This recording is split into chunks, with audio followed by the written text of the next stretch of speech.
ஜெபம் செய்வோம். தலைகளை தாழ்த்துவோம், கண்களை மூடுவோம்.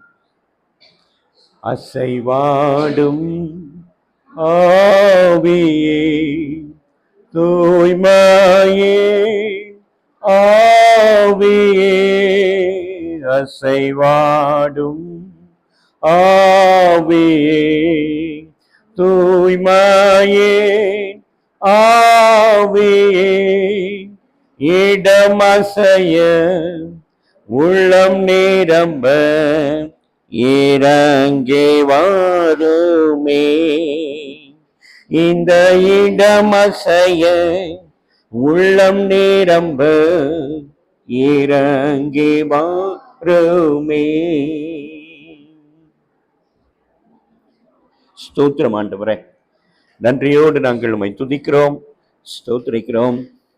உம்முடைய பொற்கரத்துல எங்களை அர்ப்பணிக்கிறோம் சுவாமி. எங்களை அதிகமாய் நேசிக்கிற எங்கள் நல்ல ஆண்டவரே, இந்த விசேஷமான நாளில நாங்கள் நன்றி அறிதலான இருதயத்தோடு உம்முடைய பாத தண்டையில பயபக்தியோடு உண்மையோடு ஆண்டவரே நேசத்தோடு உம்முடைய பாதத்துல வந்திருக்கிறோம். கர்த்தரை எங்களை அங்கீகரிக்கும்படியாய் ஜெபிக்கிறோம். எங்களுடைய வேண்டுதல்களுக்கும் எங்களுடைய மன்றாட்டுகளுக்கும் கர்த்தர் செவி கொடுக்கும்படியாய் நாங்கள் மன்றாடுகிறோம். ஆண்டவரே, இங்கு கூடியிருக்கிற ஒரு சிறு கூட்டத்தை நீர் அறிந்திருக்கிறீர். ஆண்டவரே, முக்கியமாக சிறு பிள்ளைகள் இங்கே கூடி வந்திருக்கிறார்கள். ஆண்டவரே, அவர்களை உம்முடைய பாதத்தில் வைத்து நாங்கள் ஜெபிக்கிறோம். மாத்திரமல்ல, அவருடைய பெற்றோர்களையும் இங்கே ஆண்டவரே கூடி உம்முடைய பாதத்தண்டையில ஆண்டவரே உமக்கு ஸ்தோத்திரங்களை ஏறெடுக்கவும் நன்றி சொல்லவும் ஆண்டவரே, எங்களுடைய வாழ்க்கையில நீர் இடைப்பட்டு கொண்டிருக்கிறீர், எங்களை காப்பாற்றி கொண்டிருக்கிறீர், எங்களுக்கு ஆறுதலையும் தேறுதலையும் சமாதானத்தையும் தந்து கொண்டிருக்கிறீர். ஆண்டவரே, உலகத்தின் ஓட்டத்தை ஆண்டவரே நாங்கள் பார்க்கும் பொழுது ஆண்டவரே, அப்படிப்பட்ட அச்சமான சூழ்நிலையிலும் கர்த்தர் நீர் எங்களுக்கு அரணாகவும் துருகமாகவும் பலனாகவும் இருந்து எங்களை நேர்த்தியாய் நடத்தி இம்மட்டும் கொண்டு வந்த தேவனுக்கு நாங்கள் நன்றி சொல்லுகிறோம். இனி வரும் காலங்களிலும் நேரங்களிலும் நாங்கள் உம்முடைய கரத்தின் கிரியையாயிருக்கிறோம். உம்முடைய ஒரு பாதத்தையே பிடித்து நிற்கிறோம். கர்த்தர் தயவாய் எங்கள் மீது மனதிறங்கி எங்களை வழி நடத்துவீராக. ஆசீர்வதியும் சுவாமி. எங்களுக்கான நல்வார்த்தையை கர்த்தர் அனுப்புவீராக. நீங்க பேசுங்க. அந்த வார்த்தைகள் ஒவ்வொன்றும் எங்களுக்கு பிரயோஜனமாக இருக்கு.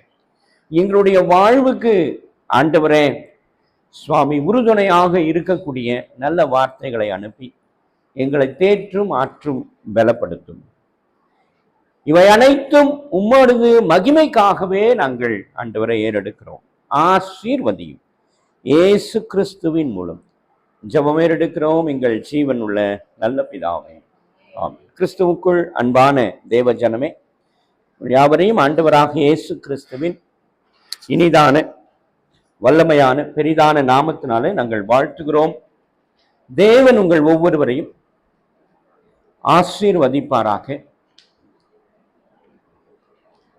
இங்கு கூடியிருக்கிற அனைவருக்கும் ஆண்டவருடைய ஆசீர்வாதத்தை நாங்கள் கூறிக்கொள்வதில் மகிழ்ச்சி அடைகிறோம். குறிப்பாக நம் மத்தியில் இருக்கிற அந்த சிறு குழந்தைக்கு நம்முடைய வாழ்த்துதல்களையும் நாம் தெரிவித்துக் கொள்கிறோம்.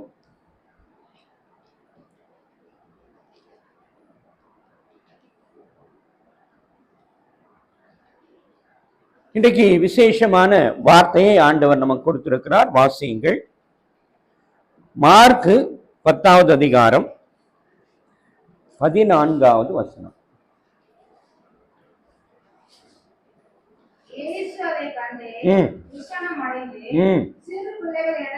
சிறு பிள்ளைகள் என்னிடத்தில் வருகிறதற்கு இடம் கொடுங்கள், அவர்களை தடை பண்ணாதிருங்கள். தேவனுடைய ராஜ்யம் அப்படிப்பட்டவர்களுடையது. இந்த வசனத்துல ரொம்ப விசேஷமா ஒரு குறிப்பை சொல்றாரு. அதை கண்டு விசனம் அடைந்து என்று சொல்லுகிறார். அது என்னது அப்படின்னு நாம் பார்க்க போறோம். அதுக்கு அடுத்தபடியாக ஒரு குறிப்பு கொடுக்கிறாரு. சிறு பிள்ளைகள் என்னிடத்தில் வருவதற்கு இடம் கொடுங்கள், அவர்களை தடை பண்ணாதிருங்கள், அவர்கள்தான் பரலோக ராஜ்யத்திற்கு உரியவர்கள் என்று சொல்லுகிறார். அப்போ சிறு பிள்ளைகள் பரலோக ராஜ்யத்திற்கு உரியவர்களாக இருக்கிறார்கள். ஆனாலும் ஒரு குறிப்பு சொல்றாரு, அது ஒரு விசனமாக இருக்கிறது, அது வருத்தமாக இருக்கிறது என்று சொல்லி அந்த குறிப்புக்குள் வருகிறார். அதை நம்ம புரிஞ்சு கொள்ளணும், அது என்னதுன்னு பார்க்கணும். சரியா? அது மாத்திரமில்ல, இது சிறு பிள்ளைகளுக்கான வார்த்தை. ஆனா இதுலயே பெரியவர்களுக்கான வார்த்தையும் அடங்கி இருக்கிறது. என்ன வார்த்தை அடங்கி இருக்கிறது என்றால், சிறு பிள்ளையை போல ஆண்டவரை ஏற்றுக்கொள்ள வேண்டும், அவர்கள் தான் பரலோகத்துக்கு உரியவர்கள் என்று நமக்கும் செய்தி சொல்றார். ரைட்டா? புரியுதா? இப்ப முதல்ல நம்ம என்ன பார்த்தோம், சிறு பிள்ளைகளுக்கான வார்த்தை அப்படின்னு தான் பார்த்தோம். அதாவது சிறு பிள்ளைகளை தடை பண்ணாதீங்க, அவருக்கு இடம் கொடுங்க, அவர்கள் பரலோக ராஜ்யத்துக்கு உரியவர்கள் என்று அவர்களை குறித்து பேசுகிறார். அதோடு கூட அவர் இன்னொரு செய்தியும் சொல்றாரு, எனக்கு ஒரு விசனம் இருக்கிறது என்பதையும் அவர் சொல்றார். 2 பாயிண்ட் வந்துருச்சு. 3வது பாயிண்ட் என்ன அப்படின்னா, அவர்களை போல நாமும் ஆண்டவரை பின்பற்றினால் நாம் பரலோகத்துக்கு உரியவர்களாய் மாறுவோம் என்ற செய்தியும் சொல்றார். இப்போ 3 செய்தி இந்த வசனத்திற்குள் அடங்கி இருக்கிறது. மத்தேயு எழுதின சுவிசேஷம்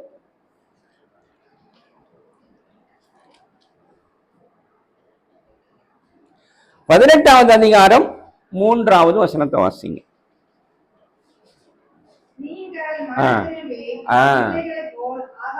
ஆகாவிட்டால் ஆமா ஆமா. அப்போ என்ன சொல்ல வராரு அப்படின்னா, பிள்ளைகளை போல ஆகாவிட்டால்னா என்ன அப்படின்னா, பிள்ளைகள் கள்ளம் கபடமற்றவர்கள் என்பதை இங்கே நாம் புரிந்து கொள்ள வேண்டும். அப்ப நாமும் என்னவாகணும், பிள்ளைகளை போல மாற வேண்டும். ஒரு சின்ன குறிப்பு சொல்லணும்னா, இப்போ பரலோக ராஜ்யம் சிறு பிள்ளைகளுக்கு உரியது, சிறு பிள்ளைகள் பரலோகத்துக்கு ராஜ்யத்துக்கு உரியவர்களாக இருக்கிறார்கள்னு வசனம் இருக்கிறது. இப்ப நம்ம சபையில் என்ன நடக்கும் அப்படின்னா, இந்த சிறு பிள்ளைகளை ஒரு ஓரமா என்ன பண்ணிடுவாங்க, நமக்கு டிஸ்டர்ப் பண்ணக்கூடாது அப்படின்னு சண்டே கிளாஸ்ன்ற பேர்ல அவங்கள ஓரமா உட்கார வச்சிருவாங்க. அதை யார் நடத்துவாங்க அப்படின்னு பார்த்தா, ஒரு 10ஆம் கிளாஸோ 8ஆம் கிளாஸ் படிக்கிற கொஞ்சம் அவங்களோட பெரியவங்களா அவங்கள பார்த்தோமா, பார்த்துக்குமா, நாங்கள் செய்தி கேட்க போகிறோம், அவங்கள டிஸ்டர்ப் பண்ணாமல் அவங்கள பார்த்துக்குங்க அப்படின்னு சொல்லி அவங்கள என்ன பண்ணுவாங்க, ஓரமாக உட்கார வச்சு அவங்களுக்கு தனியாக கிளாஸ் நடந்துட்டு இருக்கும், நமக்கு செய்தி கொடுப்பாங்க. இங்கே என்ன சொல்லி கொடுப்பாங்க அப்படின்னா, நாம அவங்கள மாதிரி ஆகணும்னு சொல்லி கொடுப்பாங்க. நான் சொல்றது புரியுதா? இங்க என்ன செய்தி நடக்கும் அப்படின்னா, ஆயர் யார்கிட்ட பேசிட்டு இருப்பாரு, பெரியவங்க கிட்ட பேசிட்டு இருப்பாரு. என்ன செய்தி கொடுப்பாருன்னா, நீங்க அவங்கள மாதிரி ஆகணும்னு சொல்லுவார். ஆனா அவங்க ஆல்ரெடி ரெடி ஆகுறாங்க. ஆனா அவங்க என்ன பண்ணிடுவோம், நம்ம ஓரம் கட்டிடுவோம். ஆனா அவங்கள இங்க உட்கார வச்சு அவங்கள கொஞ்சம் டியூன் பண்ணா போதும், அவங்க சரியாயிடுவாங்க. ஆட்டோமேட்டிக்கா என்ன ஆயிடும், டைரக்டா பரலோகத்துக்கு விசா வாங்கிடுவாங்க. அவங்க டைரக்டா ஓப்பன் டிக்கெட் அவங்களுக்கு. அவங்கள என்ன பண்ணணும், டியூன் பண்ணணும். அதை தான் அங்க ஆண்டவர் சொல்றாரு. மார்க்ல 10வது அதிகாரம்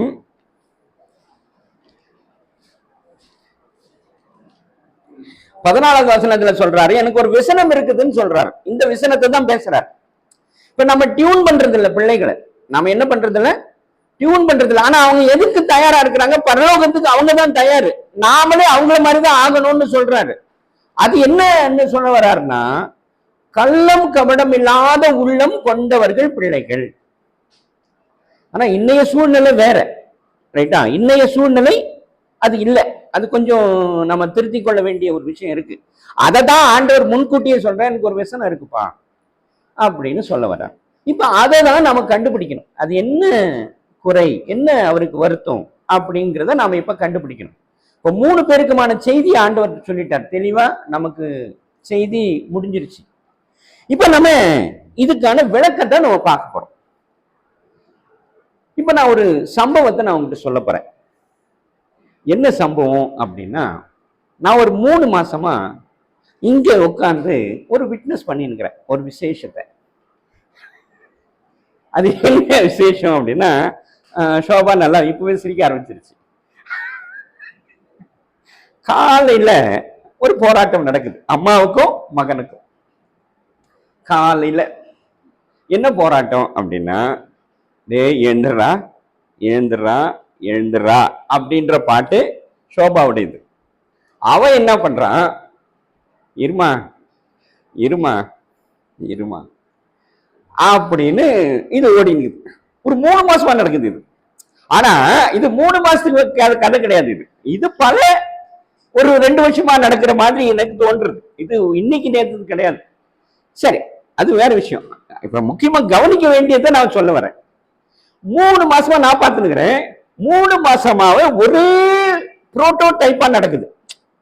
இதேதான், நீ எழுந்துடுறா எழுந்துடுறா எழுந்துடுறா சோபா விடுது, அவன் இல்லம்மா இல்லம்மா இல்லம்மா. அது இது மாறவே கிடையாது, கொஞ்சம் கூட மாற்றமே கிடையாது. இப்போ ஒரு நாளைக்கு அடுத்த நாள் மாறணுமா இல்லையா? இல்ல, அது அப்படியேதான்.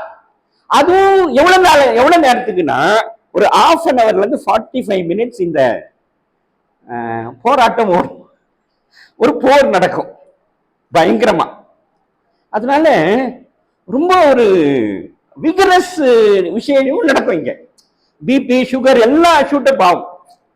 ஆனாலும் அந்த 45 மினிட்ஸ்க்கு அப்புறம் அவ்வளவுதான், முடிஞ்சது கதை. இது மறுபடியும் எப்ப ஸ்டார்ட் ஆகும்னா, நெக்ஸ்ட் டே ஒரு 8 மணி 7:30 மணில இருந்து ஆரம்பிக்கும். இது தொடர்ந்து நடக்கிற ஒரு நிகழ்வு. ரைட்டா? இது நீங்க புரிஞ்சிருப்பீங்கன்னு நினைக்கிறேன். இது நம்ம ஓர வச்சிடலாம். நேத்திக்கு காலையில நான் மேல இருந்தேன், வந்துட்டான். ஆனா டைம் லேட் தான், ஒரு 7:30 7:45 இருக்கும் வந்தான். நான் என்னம்மா இவ்வளவு சீக்கிரம் எழுந்துட்டு ஸ்கூலாமா இன்னைக்கு, எனக்கு லீவுன்னு தெரியும். ஆனாலும் நான் என்ன கேட்டேன், என்னம்மா இவ்வளவு சீக்கிரம் எழுந்துட்ட அப்படின்னு என்ன கேட்டேன். இவன் என்னன்னா, அப்பா நான் ஹாலிடேஸ்ல சீக்கிரமா, நான் என்ன பண்ணுவேன், ஹாலிடேஸ்ல நான் என்ன சீக்கிரமா எழுந்துடும், ஒரு பிரச்சனையும் கிடையாது. ஆனா நான் கேட்டேன், ஏமா ஹாலிடேஸ்ல சீக்கிரமா எழுந்துடுற, ஸ்கூல் டேஸ்ல ஏன் எழுந்துக்க மாட்டேன்ற? அங்க சொன்னா பாருங்க ஒரு ஆன்சர், அதுதான் கிரேட், அதுதான் ஹைலைட் இன்னைக்கு. அவன் என்னன்றான், அம்மா வேணா கேளு டாடி, அம்மா வேணா கேள்ப்பா, நான் லீவ் நல்லா கண்டிப்பா எழுந்துடும் சீக்கிரமா. ஆனா ஸ்கூல் டேஸ்ல எழ முடியாது. ஏன்னு கேளுங்க, எனக்கு டயர்ட் ஆயிடும், நான் ஸ்கூலுக்கு போறேன், அதனால எனக்கு என்ன ஆகுது, டயர்ட் வருது. அதனால நான் என்ன பண்றேன், லேட்டா எழுந்துக்கிறேன். இது ரொம்ப முக்கியம். இது சிரிக்கிற விஷயம்தான், ஆனா சிந்திக்க வேண்டிய விஷயம். அவங்கிட்ட ஒரு தவறான விசேஷம் மைண்ட்ல போட்டு உட்கார்ந்துடுச்சு. இப்ப அவன் ஜஸ்டிஃபை பண்றான் பாருங்க, அவன் செய்யற வேலைய ஜஸ்டிஃபை பண்றான். நான் தப்பு பண்ணல, எனக்கு டயர்ட், அதனால நான் லேட்டா எழுதுக்கிறேன், இதை நீ எதுக்கு பெருசு பண்ற அப்படின்னு கேட்கறான். என்ன, நீ பெருசு பண்ண வேண்டிய வேலையே கிடையாது. இப்போ இதைத்தான் நாம கவனிக்கணும். ஒரு தவறான பெர்செப்ஷனை அவன் மைண்டுக்குள்ள ஏத்தி வச்சிருக்கிறான். நான் செய்யறது சரிப்பா, அவன் செய்யறது தவறு, ஆனா அவன் அதை எப்படி ஜஸ்டிஃபை பண்றான், நான் சரியா தான் செய்யறேன், நீங்க தான் அதை தவறா புரிஞ்சு கொண்டிருக்கிறீங்கன்னு சொல்லி நமக்கு தான் கொஸ்டின் மார்க் போடுறானே தவிர அவனுக்கு அல்ல. ரைட்டா? புரிஞ்சுக்கொள்ளுங்க. சரி, அந்த பாட்டு முடிஞ்சது. இப்போ இத நான் இப்போ அவனை என்ன பண்ணணும், நான் மைண்ட் செட் பண்ணணும் இல்லையா? அதுக்கு என்ன பண்ணேன், சரி அப்படியே பேசிக்கிட்டே இருந்தோம். நான் எக்ஸசைஸ் பண்ணலாமா அப்படின்னு சொன்னேன். அவன் என்ன பண்ணா, நீ சொல்லிக் கொடுப்பா எனக்கு அப்படின்னு அவங்ககிட்ட சொன்னேன். ஒரு 10 எக்ஸசைஸ் அவங்க ஸ்கூல்ல சொல்லி கொடுத்தது எனக்கு சொல்லி கொடுத்தான். சொல்லி கொடுத்த உடனே நான் என்ன சொன்னேன், நீ சூப்பரா இருக்குது, நீ என்ன பண்ற, டெய்லி எனக்கு இதை கத்துக் கொடுக்குற இல்ல, இது எனக்கு நல்லா இருக்குது, இதை நீ என்ன பண்ற, டெய்லி எனக்கு கத்துக் கொடுப்பா அப்படி. கண்டிப்பா டாடி, அப்பா நான் பண்றேன். அப்போ நான் எத்தனை மணிக்கு வரணும்னா, நீ எத்தனை மணிக்கு வருவேன், நான் 5:30 மணிக்கு வந்துடுறேன். நான் சொன்னேன் 5:30 மணி கூட வேணாப்பா, நீ 6 மணிக்கு வந்தா போதும், 6 மணிக்கு வந்தா போதும், நீ கரெக்டா வந்துரு, பண்ணி கொடுத்துரும். நம்ம ரெகுலரா பிராக்டிஸ் பண்ணிக்கலாம். இதையே நான் பிராக்டிஸ் பண்றேன், நல்லா இருக்குது நீ சொல்லி கொடுக்குறது அப்படின்னு சொன்னேன். அடுத்த பாயிண்ட்டுக்கு வரேன். அதெல்லாம் முடிச்சு கீழே வந்தோம். நான் ஷூ பாலிஷ் போட்டுருந்தேன். எனக்கு என்ன கிஃப்ட் வாங்கி தர போறீங்க இப்போ பர்த்டேக்குன்னா, நான் என்ன கேட்டேன், உனக்கு என்ன வேணும்? அவன் என்னன்னா, எனக்கு துப்பாக்கி, ரியல் துப்பாக்கி வேணும். டேய், ரியல் துப்பாக்கி எதுக்குடா அப்படின்னா, இல்ல எங்க அப்பா வந்து இந்த இதெல்லாம் சொல்றதுக்கு வேணும்னாரு.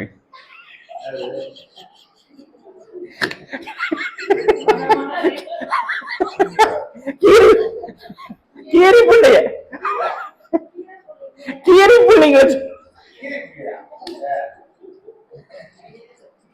கீரி பிள்ளை சொல்றதுக்கு வேணும். என்னடா இது, வனவனா தப்புப்பா, அப்படியெல்லாம் பண்ணக்கூடாது. சரி டாடி, அப்போ ஓகேப்பா. சரி, நான் வேற என்ன வாங்கி தரீங்க, உனக்கு என்ன வேணும்? ஒன்னு என்ன பைக் வந்து கேடிஎம் பைக். கேடிஎம் பைக் வாங்கி கொடுப்பா. நான் சொன்ன கண்டிப்பா வாங்கி தரேன், நான் கண்டிப்பா வாங்கி தரேன். ஆனா ஒரு டீல் நமக்குள்ள வந்துடணும். என்ன டீல்னா, நீ காலையில டெய்லி 6 மணிக்கு எழுந்துக்கணும். அந்த டீலுக்கு ஓகேன்னு சொல்லு, நான் என்ன பண்றேன், உனக்கு கேடிஎம் பைக் கண்டிப்பா வாங்கி தரேன், அதுல மாற்று கருத்தே கிடையாது அப்படின்னா ஓகேண்ணா. ஆனா இன்னைக்கு அவுட்டு, இன்னைக்கு விக்கெட். கரெக்டா எத்தனை மணிக்கு வந்தாரு?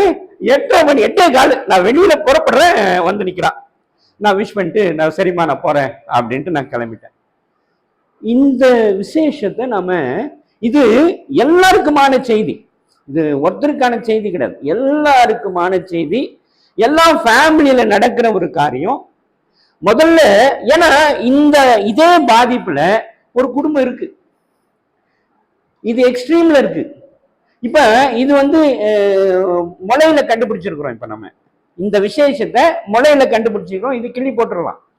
ஆனா இதை விட்டுட்டோம் அப்படின்னா இது அப்படியே வளர்ந்து வளர்ந்து வளர்ந்து நமக்கு தெரிஞ்ச ஒரு குடும்பம் இந்த விசேஷத்துல மிகவும் பாதிக்கப்பட்டிருக்கு, மிக மிக பாதிப்பு. அப்ப முதல்ல நாம தெரிஞ்சுக்கொள்ள வேண்டியது என்னன்னா, குழந்தைகளை எப்படி வளர்ப்பது. அது ஆண்டவர் அழகா நமக்கு சொல்றாரு. மறுபடியும் மார்க் 10:14 வாசிங்க. விசனம் அடைந்து சிறு பிள்ளைகள் என்னிடத்தில் வருவதற்கு இடம் கொடுங்கள், அவர்களை தடை பண்ணாதிருங்கள், தேவனுடைய ராஜ்யம் அப்படிப்பட்டவர்களுடையது. இதை நம்ம மிக விசேஷமா எல்லாரும் கவனித்தல கொண்டு அதற்கான சொல்யூஷனை தேடணும். இப்ப நான் வந்து பேசணும், கண்டுபிடிச்சிட்டோம், இன்னும் அவனுக்கு என்ன ப்ராப்ளம்ங்கிறத நம்ம என்ன பண்ணிட்டோம், கிளியரா கண்டுபிடிச்சாச்சு. இப்ப அதை வந்து அதுக்கேத்த மாதிரி அவனுக்கு வந்து, இல்லப்பா அது அப்படி அல்ல, நீ நினைக்கிறது அப்படி அல்ல, நீ வந்து ஸ்கூலுக்கு தான் போற, அதுவும் இல்லாம இன்னும் நீ வளர்ற ஸ்டேஜ்ல இருக்கிற, இன்னும் பெரிய பெரிய காரியங்களை நீ எதிர்கொள்ள வேண்டி இருக்கு. இப்ப நீ 3வது வகுப்பு, 3ஆம் வகுப்புலயே நீ என்ன ஆயிடக்கூடாது, ஃபெட்டப் ஆயிடக்கூடாது. இதெல்லாம் ஒண்ணுமே கிடையாது, இட்ஸ் ஜுஜுபி. இதை விட பெரிய விஷயம். இப்ப நீ எல்லாம் இப்ப நத்தானியலுக்கு தெரிய வேண்டியது என்னன்னா, நத்தானியல் எங்க இங்க இருந்து வேன்ல போறானா, வேன்ல வரான், ரைட்டா? ஆனா நாங்கெல்லாம் படிக்கும் போது, இவங்கெல்லாம் இருக்கா, எல்லாருமே பதில் சொல்லுங்க, நீங்க எல்லாம் படிக்கும் போது வேன்ல போயிட்டு தான் வந்தீங்களா ஸ்கூலுக்கு? எத்தனை கிலோமீட்டர் நடந்து போனீங்க? எத்தனை கிலோமீட்டர்? ஒருவேளை உங்க வீடு பக்கமா இருந்திருக்கலாம், ஒரு வீடு பக்கமா இருக்கிறதுனால இப்ப பக்கத்துல 5 கிலோமீட்டர், 10 கிலோமீட்டர். இன்னும் சில குழந்தைகள் இப்ப கூட, இன்னும் சில குழந்தைகள் ஒரு ஊர் வந்து ஆத்துக்கு அந்த பக்கம் இருக்கு, ஸ்கூல் வந்து ஆத்துக்கு இந்த பக்கம் இருக்கு, அவங்க தண்ணியிலே போறாங்க, நடந்தே தண்ணியில ஒரு ஆத்த கடக்குறாங்க. நடக்குதுமா இன்னைக்கு உண்மை, நான் பொய் சொல்ல. உன்னை போல பசங்க ஆத்துல நனைஞ்சுக்கிட்டே நடந்து போய் அந்த ஸ்கூல்ல படிச்சுட்டு மறுபடியும் அதே ஆத்துல நடந்துகிட்டே வீட்டுக்கு வராங்க. அப்ப அவங்களுடைய நிலைமை என்ன? யோசிக்கணுமா இல்லையா? யோசிக்கணும் வேணும்.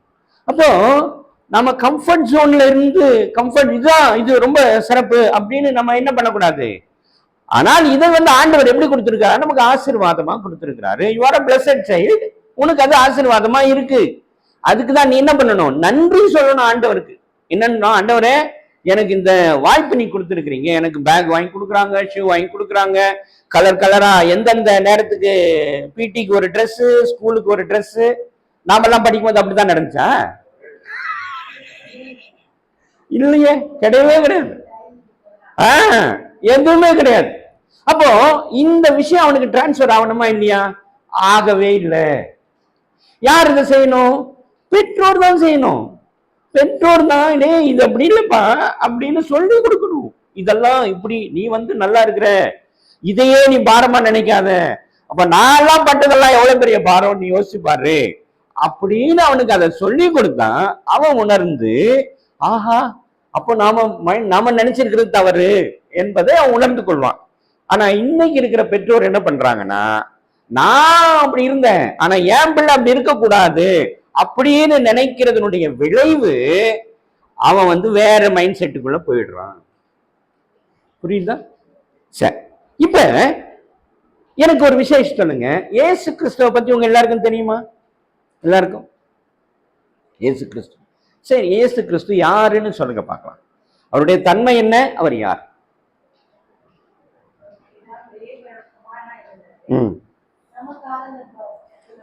Very good, very good. அது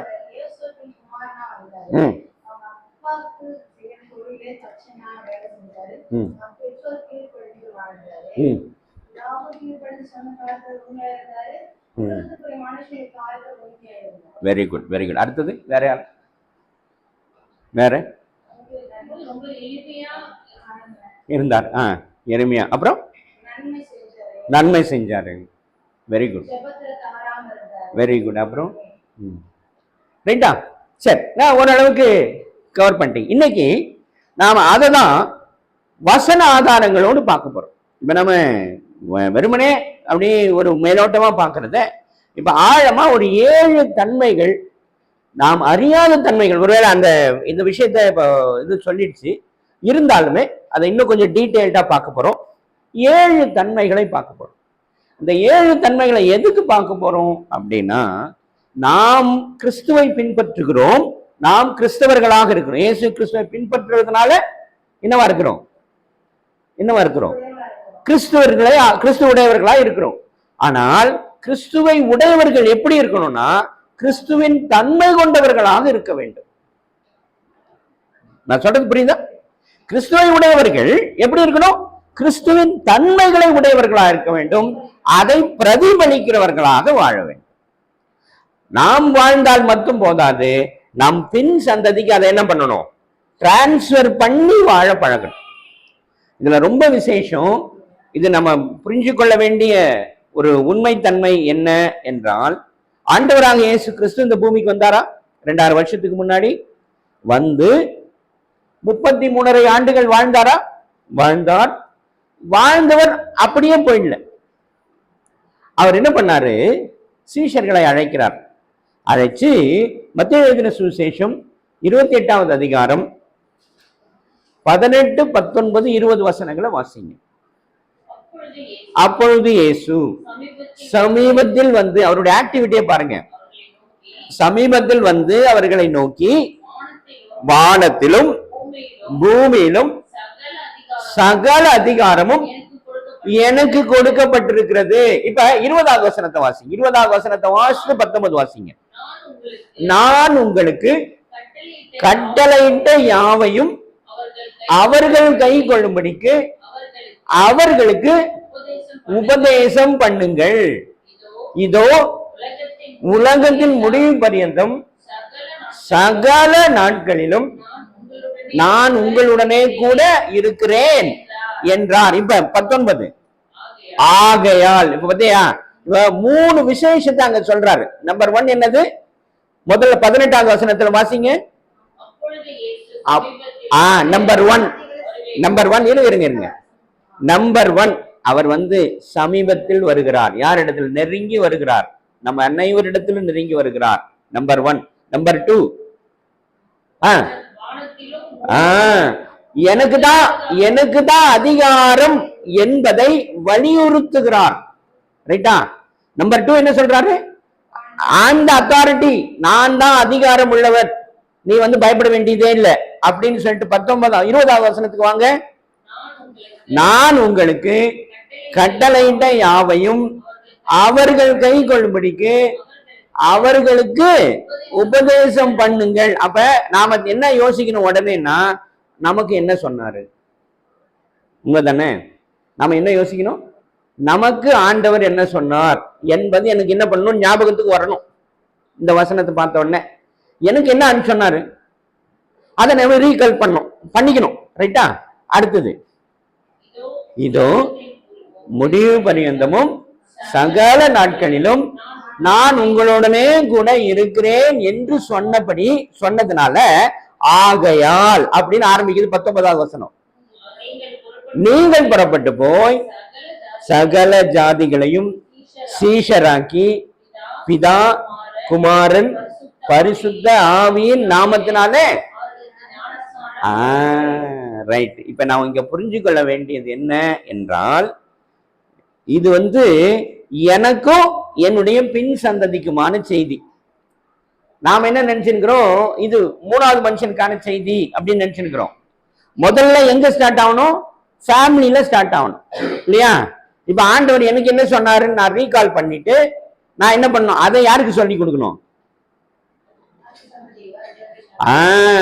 என்னுடைய பிள்ளைக்கு நான் சொல்லி கொடுக்கணும். இதெல்லாம் ஆண்டவர் எனக்கு சொல்லி கொடுத்தாருப்பா, நீ அதை தெரிஞ்சுக்கொள்ளு அப்படின்னு அவருக்கு சொல்லணும்.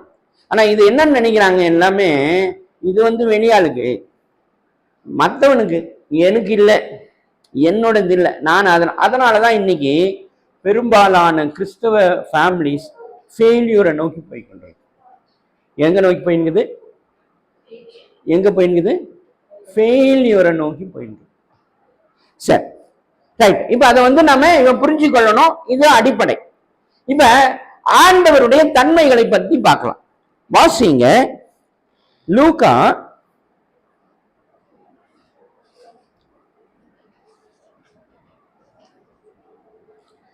2வது அதிகாரம் 7வது வசனம்.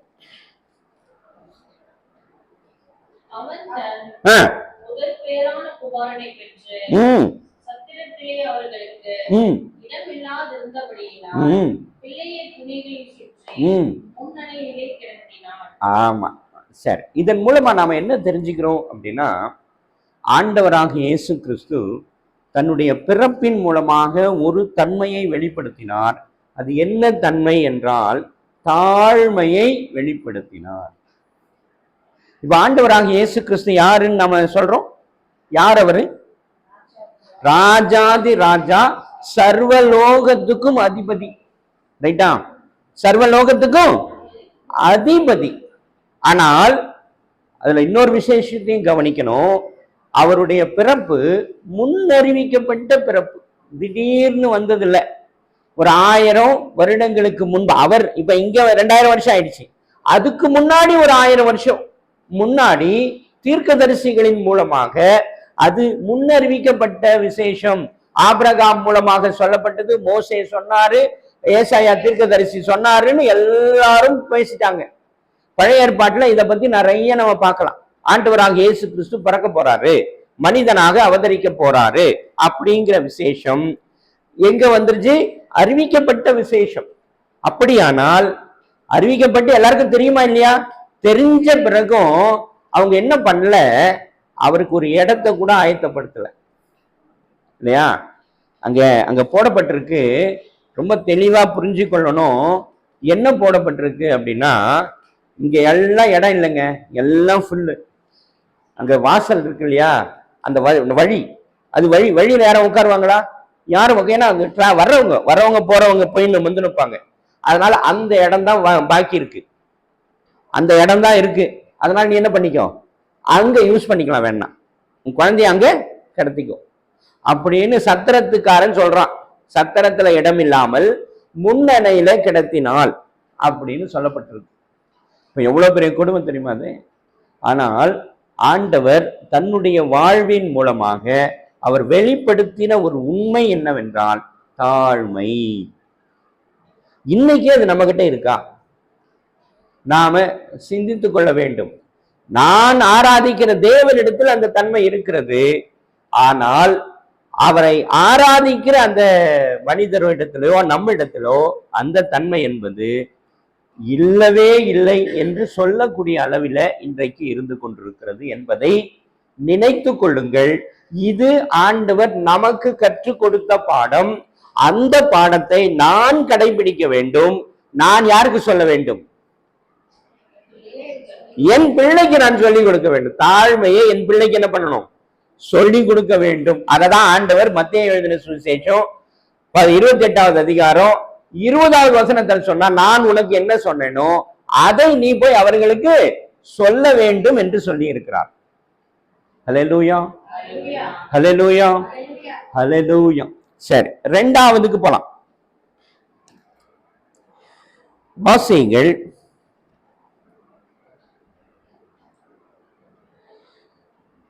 இரண்டாவது அதிகாரம் 46வது வசனம்.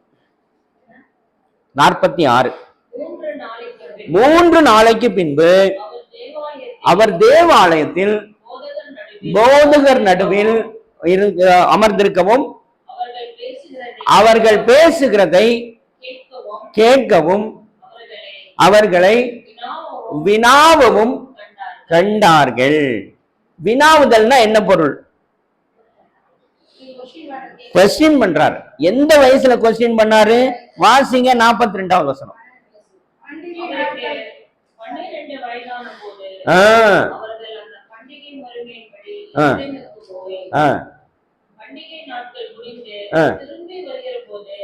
இல்ல இல்லம்மா, 42.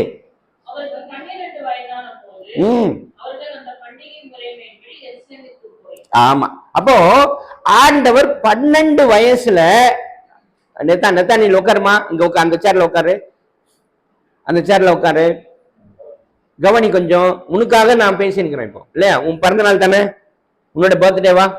கேக் வெட்ட போறியா? Right, very good. Candle off பண்ண போறியா? எனக்கு அந்த ஆப்ஷன் உண்டா? சரி, ரைட்டா? நல்ல கவனி, நல்ல கவனி. அப்ப நான் 12 வயசுல ஆண்டவர் கேள்வி கேட்டார்னு சொல்லப்பட்டிருக்கு. யார கேள்வி கேட்டாருன்னு கவனிக்கணும். யார கேள்வி கேட்டாருன்னா, யார கேள்வி கேட்டாரு? போதகர்கள். அன்னைக்கு போதகர்கள் எல்லாம் நம்ம மாதிரி கிடையாது. நல்ல மெத்த படித்தவர்கள், அனுபவம்சாலிகள். வயதுக்கு விட, நம்ம வயதுக்கு விட அவங்க அனுபவம் பெருசா இருக்கும். அப்படிப்பட்டவர்கள் தான் அன்னைக்கு போதகர்களா இருந்தா. எல்லாம் வயதாகி முதிர்ந்த வயதுல உட்கார்ந்துருப்பாங்க போதகர்கள். அவர்களை பார்த்து யார் கேட்கிறார்னா, 12 வயசு பையனா இருந்து கேட்கிறார். அப்படின்னா அவர் அந்த விசேஷத்தை தெரிஞ்சிருந்தாதான் கேட்க முடியும், இல்லையா? அறிந்திருந்தால் தான் கேள்வி கேட்க முடியும், அப்படித்தானே? அப்போ 12 வயசுல அவர் முழு வேதாகமத்தையும் படித்து புரிந்து கொண்டிருக்கிறார் என்று பொருள். இப்ப 40வது வசனத்தை வாசிங்க. ஆவியிலே பலன் கொண்டு ஞானத்தினால் நிறைந்திருந்தது. புரிஞ்சு கொள்ளணும். அப்ப இரண்டாவது தன்மை என்ன என்றால் கேள்வி ஞானம் வேணும், இல்லையா? கேள்வி ஞானம் வேணும். அதுக்கு ஏசாயா தீர்க்கதரிசன புஸ்தகம் 11வது வசனம், 11வது அதிகாரம்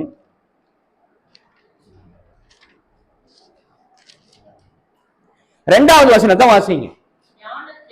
ஞானத்தையும் உணர்வையும் அருளும் ஆவியும் ஆலோசனையும் பலனையும் அருளும் ஆவியும் அறிவையும் கர்த்தருக்கு பயப்படுகிற பயத்தையும் அருளும் ஆவியும்.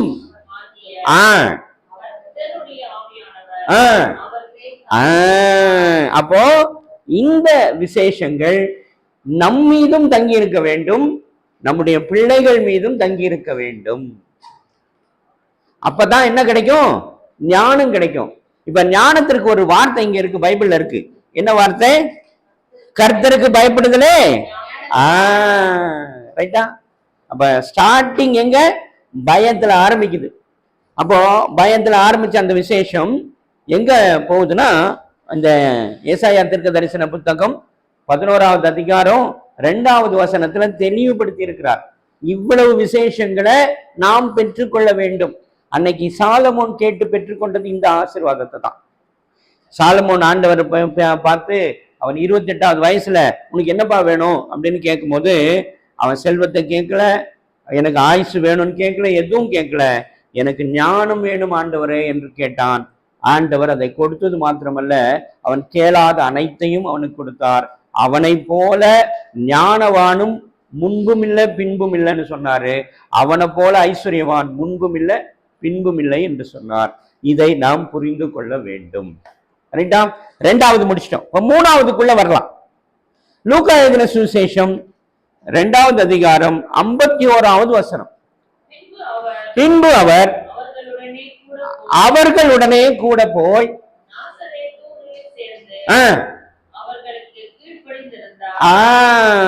என்ன பண்ணியிருந்தார்? யார் கீழ்ப்படிஞ்சிருந்தது? இங்க வந்து உட்காருமா. அவர் எங்க என்ன பண்ணாரு? என்ன பண்ணாரோ? கீழ்ப்படிந்திருந்தார். யார் கீழ்ப்படிந்திருந்தது? இயேசு கிறிஸ்து. நம்முடைய தேவன் எப்படி இருந்தாரா? கீழ்ப்படிதல் உள்ளவராக இருந்தார் என்று சொல்லப்பட்டிருக்கிறது. இப்ப நான் என்ன பண்ணணும்? நான் என்ன பண்ணணும்? நத்தானியல், நீ என்ன பண்ணணும்? கீழ்ப்படியணும். படியிருமா நத்தானியல்?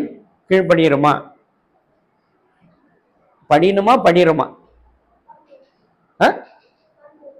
பண்ணணும். படிறியா? கீழ்படிறியா? இல்ல, என்னுடைய கேள்வி நல்லா புரிஞ்சுக்கணும். கீழ்படிறியா அப்படின்னு நான் கேட்கிறேன். நீ என்ன பதில் சொல்வ?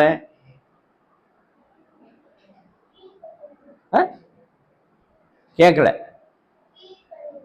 கீழ் படிறியா? படிற. ஆனா உண்மை அதல்ல. படியலன்றானா? Right right right. Okay okay. Right okay right right. Very good. சரி, இப்ப 3 தன்மைகளை பார்த்தோம். ஆண்டவராக இயேசு கிறிஸ்துக்குள்ள இருந்த 3 தன்மைகள் பார்த்தோம். முதல் தன்மை என்ன? தாழ்மை. அடுத்தது ஞானம். 3வது கீழ்ப்படிதல் என்ற ஒரு தன்மை ஆண்டவரிடத்திலே இருந்தது. சிறு பிராயத்திலே இருந்தது. அவர் தெளிவாக பதிவு செய்யப்பட்டிருக்கிறது. அவர் பெற்றோருக்கு கீழ்ப்படிந்திருந்தார். முதல்ல யாருக்கு கீழ்ப்படியணும்? பெற்றோருக்கு கீழ்ப்படியணும். பெற்றோருக்கு எதிர்த்து இல்ல, அது 1000 இருந்தா சொன்னது என்ன பண்ணணும்? உடனே ஒபே தி ஆர்டர். அதான் எல்லாருக்கும் மிலிட்டரியில எல்லாம் கூட சொல்லி கொடுப்பாங்க, போலீஸ்ல எல்லாம் கூட சொல்லி கொடுக்கறது என்ன? Obey the order, obey the order. அப்படிதான். ஆனா உடனே ஒரு விஷயம் சொன்ன உடனே அது அப்படி இல்லை அப்படின்னு என்ன பண்றோம்? நம்ம ஒரு வியாக்கியானத்தை கொடுப்போம் அதுக்கு.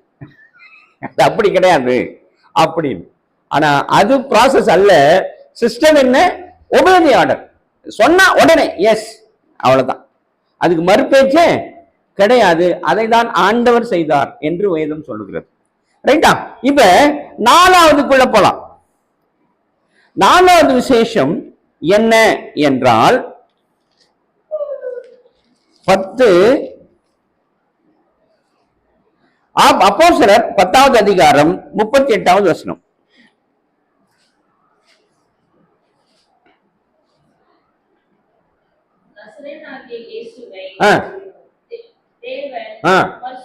பரிசுத்த ஆவியினால் வல்லமையினாலும். எதனால அபிஷேகம் பண்ணார்னா, அவர் தாழ்மையை வெளிப்படுத்தியதுனால, ஞானமா இருந்ததுனால, அடுத்தது கீழ்ப்படிதல் இருந்ததுனால அவர் என்ன பண்றாரு? எப்படி அபிஷேகம் பண்ணியிருக்கிறாரு?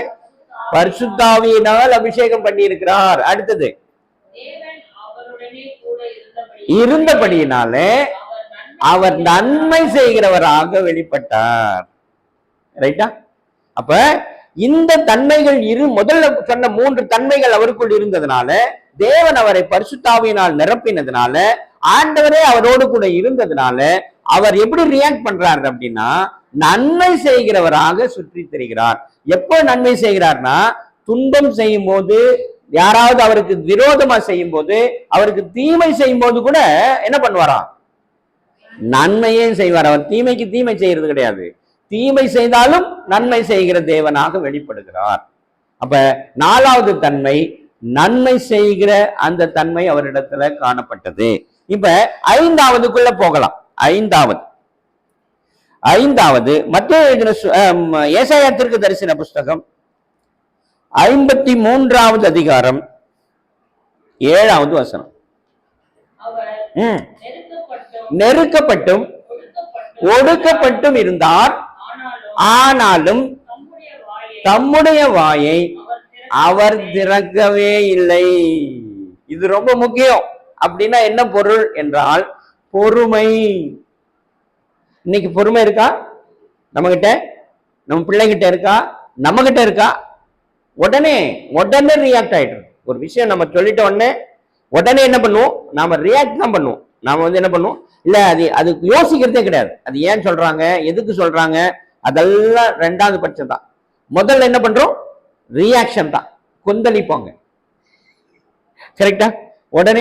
உடனே ரியாக்ஷன். அது எப்படி அப்படின்னு நம்ம என்ன பண்ணுவோம்? ஆனால் ஆண்டவர், அவர் நெருக்கப்பட்டும் ஒடுக்கப்பட்டும் இருந்தார், ஆனாலும் அவர் தம்முடைய வாயை திறக்கவே கிடையாது என்று வசனம் நமக்கு சொல்லுகிறது. அப்படியானால் அவர் பொறுமைசாலியாக இருந்தார். மிக பொறுமையாக. ரைட், ஓகே, ரைட், ஏதோ ஒரு விஷயத்துக்காக நடக்குது, ஓகே பார்க்கலாம் அப்படின்னு பொறுமை. அப்போ இந்த விசேஷத்தையும் நாம் புரிந்து கொள்ள வேண்டும். இது 5வது விசேஷம். இப்ப இங்க வாங்க, லூக்கா எழுதின சுவிசேஷம் 22வது அதிகாரம் 42வது வசனம். உமக்கு சித்தமானால் இந்த பாத்திரம் என்னை விட்டு நீங்கும்படி செய்யும், ஆயினும் என்னுடைய சித்தத்தின்படி அல்ல, உம்முடைய சித்தத்தின்படி ஆக கடவது என்று சொல்லுகிறார். அப்படின்னா என்ன பொருள்னா, அர்ப்பணிப்பு. எதுக்கு அர்ப்பணிப்பு? ஒரு காரியத்துக்காக நமக்கு கொடுக்கப்பட்டிருக்கு, நமக்கு ஒரு ரோல் கொடுக்கப்பட்டிருக்கு. அந்த ரோல்ல நான் என்ன பண்ணணும்? சிலுவையில அறையப்பட்டு நான் துன்பப்பட வேண்டும் என்பது என்னுடைய ரோல் அப்படின்னு ஆண்டவர் சொல்றார், நினைக்கிறார். ஆனால் அது என்னது? ரொம்ப கடினமானது, வேதனைக்குரியது. அவமானப்படுத்துவாங்க, கேவலப்படுத்துவாங்க, காரி உமிழ்வாங்க இல்லையா? எப்படியோ பேசுறாங்கன்னு நம்ம படிச்சோம் இல்லையா? அவ்வளவும் நடக்கும்னு அவர் முன்கூட்டியே அறிஞ்சு முதல் நாள் என்ன பண்றாரு? பிதா கிட்ட போய் ஜெபம் பண்றாரு. பிதாவே, இந்த பாத்திரம் நீங்க கூடுமானால் நீங்கும்படி செய்யும், ஆயினும் என் சித்தம் அல்ல, உம்முடைய சித்தத்தின்படி ஆக கடவது. அப்போ எவ்வளவு வியாகுலம் இருந்திருக்கும், எவ்வளவு தவிப்பு இருந்திருக்கும். ஆனாலும் என்ன சொல்றாரு? சப்மிட் பண்றாரு, அர்ப்பணிக்கிறாரு, ஒப்படைக்கிறாரு. என்னுடைய சித்தமாக இருக்க வேண்டாம், உம்முடைய சித்தமாக இருக்க வேண்டும். நீர் அனுமதித்தால் நான் செய்ய தயாராக இருக்கிறேன், ஆனாலும் கடினம்தான், இருந்தாலும் நான் ஒப்பு கொடுக்கிறேன் என்று தன்னை முழுமையாக ஒப்பு கொடுத்தார். இது 6வது தன்மை.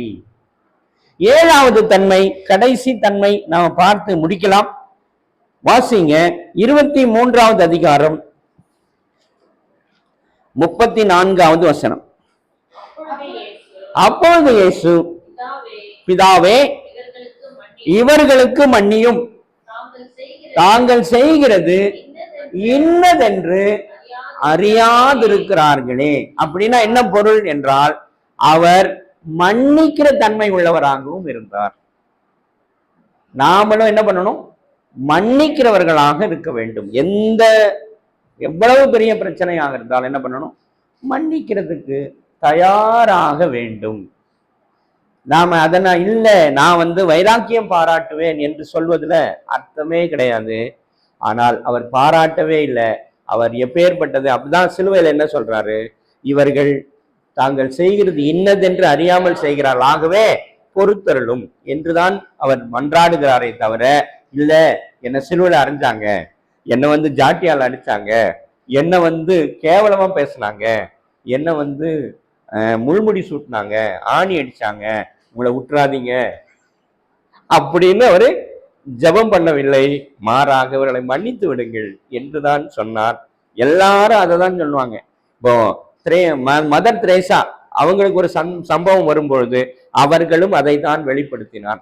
அவங்க தெருவில் போய் அந்த ஆர்ஃபனேஜுக்காக டொனேஷன் வாங்க போவாங்களாம்.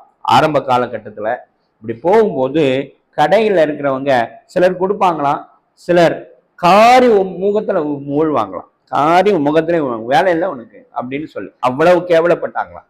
ஆனாலும் என்ன பண்ணுவாங்களாம், தொடச்சு அது இது நான் எடுத்துக்கிறேன். ஆனாலும் அந்த பிள்ளைங்க பசியா இருக்கு ஏதாவது கொடுங்க அப்படின்னு கேட்பாங்களாம். அப்போ மன்னிக்கிற தன்மை ரொம்ப ரொம்ப முக்கியம், நமக்குள் வேண்டும், நம்முடைய குடும்பங்களுக்குள் தேவை என்பதை நாமும் புரிந்து கொள்ள வேண்டும். நம்முடைய பிள்ளைகளுக்கும் பின் சந்ததிக்கும் அதை நாம் வலியுறுத்தி சொல்ல நாம் கடன்பட்டிருக்கிறோம். ஏன் என்றால் ஆண்டவராக இயேசு கிறிஸ்து இப்படித்தான் வாழ்ந்தார். ஆகவேதான் அவர் உயர்த்தப்பட்டார். அவர் பிதாவின் வலது பாரசத்தில் அமர்த்தப்பட்டு இன்றும் அவர் நமக்காக பரிந்து பேசுகிற அந்த பெரிய உயரிய பதவியை அடைந்து நமக்காக அவர் பரிந்து பேசுகிறவராக இருக்கிறார் என்பதை நாம் புரிந்து கொள்ள வேண்டும். இதுதான் இன்றைய நாளில ஆண்டவர் நமக்கு சொல்லுகிற செய்தி. விசேஷமாக நத்தானியனுடைய பிறந்த தினத்துல ஆண்டவர் நமக்கு கொடுத்திருக்கிற செய்தி என்பதை நாம் புரிந்து கொண்டு நாம் இதை மனதில் இருத்தி நாம் என்ன செய்ய வேண்டும் என்பதை நாம் சிந்தித்து பார்க்க வேண்டும். நாம் என்ன செய்ய வேண்டும், எப்படி இதை நாம் செய்ய முடியும், என்ன செய்யலாம் அப்படின்றத நாம சிந்தித்து கர்த்தருக்குள் வாழ்வதற்கு நாம் பிரயாசம் எடுக்க வேண்டும். கர்த்தரோடு இருப்பதற்கு பிரயாசம் எடுக்க வேண்டும். அதை நாம் பிள்ளைகளுக்கும் சொல்லிக் கொடுக்க வேண்டும். அந்த வழிமுறைகளை சொல்லிக் கொடுக்க வேண்டும். இதை ஏதோ நானும் கிறிஸ்தவரா இருக்கிறேன், நானும் சர்ச்சைக்கு போறேன், நானும் வேதம் வாசிக்கிறேன் என்பதாக அல்லாமல் நாம் மனப்பூர்வமாக உளப்பூர்வமாக நாம் கடமை ஆற்ற வேண்டும் என்பதையும் புரிந்து கொள்ளுங்கள். காலம் மிக மிக சமீபம், மிக கொடூரமான காலத்துல இருக்கிறோம், மிக மிக ஆபத்தான காலத்துல இருக்கிறோம். எல்லாரும் பார்த்திருப்பீங்க உத்தரகாசியில என்ன நடந்தது. மேக வெடிப்புகள், கொத்து கொத்தாக மரணங்கள். எப்ப மழை பெஞ்சாலும் வெள்ளமாக அடிக்கிற மழை, வெள்ளமாகத்தான் அடிக்கிறது. வாசிங்க கடைசி, அதையும் பார்த்துடலாம். எசேக்கியல் 13:13 வாசிங்க. வெள்ளமாக அடிக்கிற மழை ஏன் அடிக்குதுன்னு பாருங்க.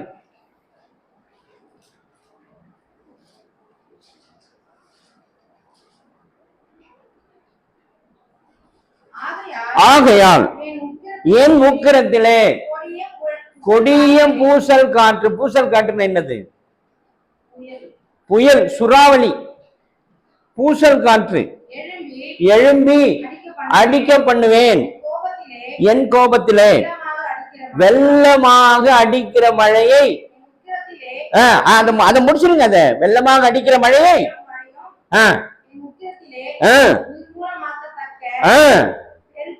பெருங்கல் மழை. இது இன்னைக்கு நடந்துருக்குது. இவ்வளவு பெரிய கல் வானத்துல இருந்து விழுது, இவ்வளவு பெருசு ஐஸ் கட்டி. இப்போ சைனாவில், பிரான்ஸ்ல, ஜெர்மனில இவ்வளவு பெருசு மேலந்து விழுந்தா எப்படி இருக்கும்? இவ்வளவு பெருசு விழுது. அழகா போட்டிருக்காரு பார், தெளிவா எழுதியிருக்கிறார். பெரும் கல் மழை சொரியும் என்று கர்த்தர் சொல்லுகிறார். இதெல்லாம் நம்ம புரிஞ்சு கொள்ளணும். இவை அனைத்தும் எழுதப்பட்டிருக்கிறது வேதத்துல. இதெல்லாம் சொல்லப்பட்டே இருக்கு. எதுவும் அவர் சொல்லாதது எதுவும் நடக்கல, சொன்னதுதான் நடக்குது, இன்னைக்கு நடந்து கொண்டிருக்கிறது. அதுக்கான காரணத்தையும் அவர் அதுல தெளிவா எழுதி வச்சுக்கிறார். என்னுடைய உக்கிரத்துல, என்னுடைய கோபத்துல என்று அழகாக எழுதப்பட்டிருக்கிறது என்பதையும் புரிந்து கொள்ள வேண்டும். தயவு செய்து இந்த காரியங்களை நாம் மனதில் இருத்தி நாம் தேவனோடு நெருங்கி ஜீவிக்கிற அந்த அனுபவத்திற்குள்ளே நாம் கடந்து வர வேண்டும். அப்பொழுது தேவன் நம்முடைய வாழ்க்கையும் நம்மையும் எப்படி பிரளயத்துல நோவாவை காப்பாற்றினாரோ அப்படி நம்மையும் காக்க கர்த்தர் வல்லவராக இருக்கிறார். ஹல்லேலூயா, ஹல்லேலூயா. கர்த்தர் தாமே நம்முடைய வார்த்தைகளை ஆசீர்வதித்து காப்பாராக. ஜெபம் செய்வோம், தலைகளை தாழ்த்துவோம், கண்களை மூடுவோம்.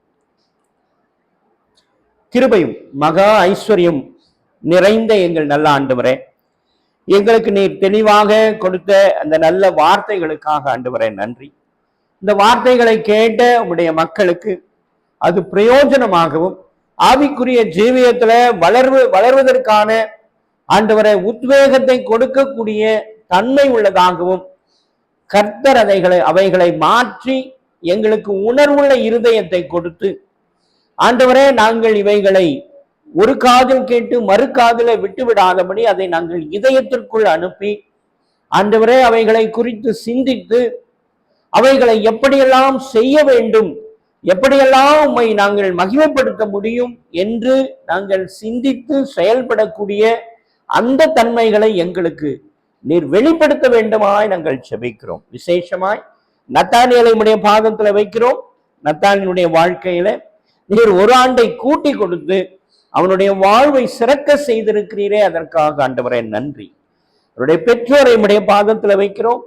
ஆண்டவரே சுவாமி, இந்த தருணத்துல ஆண்டவரே நன்றி அறிதலான இருதயத்தோடு உடைய பாதத்துல நாங்கள் அமர்ந்து உமக்கு நாங்கள் ஸ்தோத்திரங்களை ஏறெடுக்கிறோம், நன்றிகளை ஏறெடுக்கிறோம்.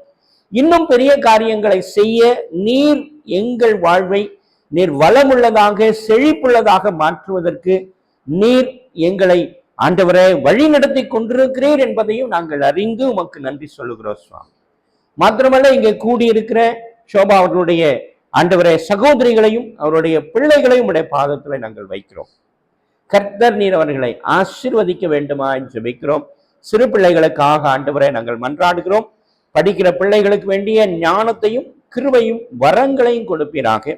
புதிதாய் எங்கள் குடும்பத்தில் இணைந்திருக்கிற அந்த சிறு குழந்தையும் உடைய பாதத்துல வைத்து அந்த குழந்தைக்காக ஆண்டவரை மன்றாடுகிறோம். ஆண்டவரை தாயையும் சேயையும் ஆண்டவரை நீர் அழகாக பிரித்தெடுத்து நல்ல சுகத்தையும் பலத்தையும் கொடுத்ததற்காக ஆண்டவரை நன்றி.